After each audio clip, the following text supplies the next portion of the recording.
এটাও চৰকাৰী চাকৰি নথকা পৰিয়ালৰ যুৱক যুৱতীক আমি চৰকাৰী চাকৰি নিযুক্তিৰ পৰীক্ষাত 5%ৰ বেনিফিট দিম। এই 5%ৰ বেনিফিট পোৱাৰ লগে লগে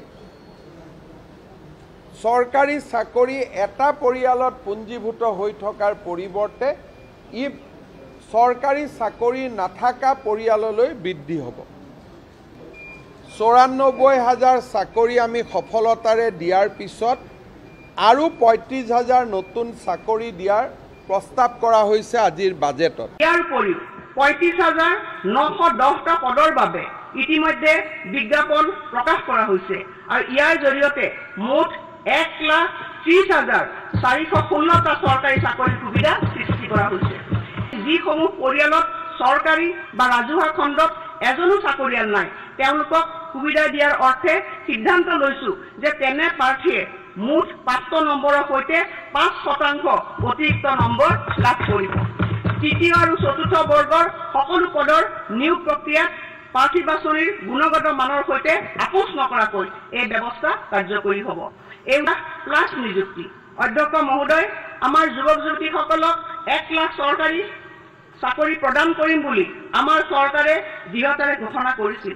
আজি গৌৰৱেৰে জনাওঁ যে ২০২৪ বৰ্ষৰ জানুৱাৰী মাহলৈ আমি ৯৪,৫০৬ গৰাকী চাকৰি প্ৰত্যাশীক সফলতাৰে নিযুক্তি দিছোঁ।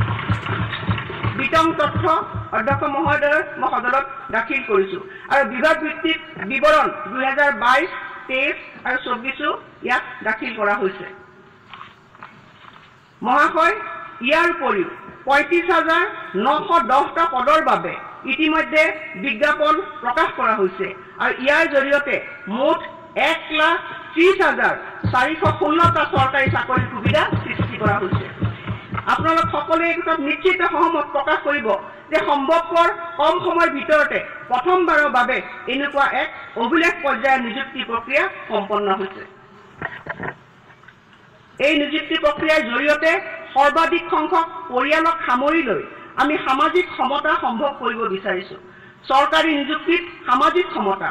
অধ্যক্ষ মহোদয়, আমি প্ৰায় লক্ষ্য কৰোঁ যে এটা পৰিয়ালত কেইবাজনো চৰকাৰী চাকৰিয়াল থকাৰ বিপৰীতে কিছুমান পৰিয়ালত এজনো চৰকাৰী চাকৰিয়াল নাই।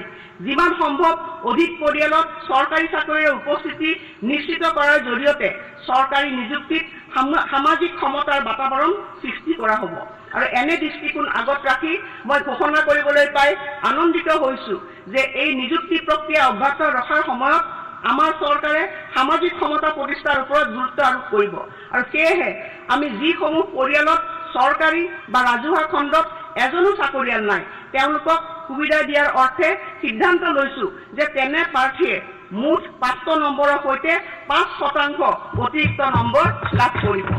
তৃতীয় আৰু চতুৰ্থ বৰ্গৰ সকলো পদৰ নিয়োগ প্ৰক্ৰিয়াত প্ৰাৰ্থী বাছনিৰ গুণগত মানৰ সৈতে আপোচ নকৰাকৈ এই ব্যৱস্থা কাৰ্যকৰী হ'ব। এই উদ্দেশ্যে আমি চলিত বছৰতে এখন নতুন বিধেয়ক উত্থাপন কৰিম। সকলোৱে এই ক্ষেত্ৰত নিশ্চিত সহমত প্ৰকাশ কৰিব যে সম্ভৱপৰ কম সময়ৰ ভিতৰতে প্ৰথমবাৰৰ বাবে এনেকুৱা এক অভিলেখ পৰ্যায়ৰ নিযুক্তি প্ৰক্ৰিয়া সম্পন্ন হৈছে।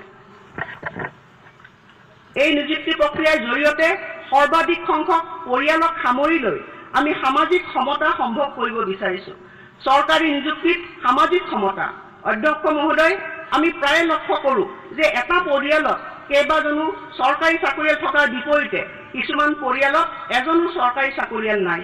যিমান সম্ভৱ অধিক পৰিয়ালত চৰকাৰী চাকৰিৰ উপস্থিতি নিশ্চিত কৰাৰ জৰিয়তে চৰকাৰী নিযুক্তিত সামাজিক সমতাৰ বাতাবৰণ সৃষ্টি কৰা হ'ব আৰু এনে দৃষ্টিকোণ আগত ৰাখি মই ঘোষণা কৰিবলৈ পাই আনন্দিত হৈছোঁ যে এই নিযুক্তি প্ৰক্ৰিয়া অব্যাহত ৰখাৰ সময়ত আমাৰ চৰকাৰে সামাজিক সমতা প্ৰতিষ্ঠাৰ ওপৰত গুৰুত্ব আৰোপ কৰিব আৰু সেয়েহে আমি যিসমূহ পৰিয়ালত চৰকাৰী বা ৰাজহুৱা খণ্ডত এজনো চাকৰিয়াল নাই তেওঁলোকক সুবিধা দিয়াৰ অৰ্থে সিদ্ধান্ত লৈছোঁ যে তেনে প্ৰাৰ্থীয়ে মুঠ ৫০০ নম্বৰৰ সৈতে ৫% অতিৰিক্ত নম্বৰ লাভ কৰিব।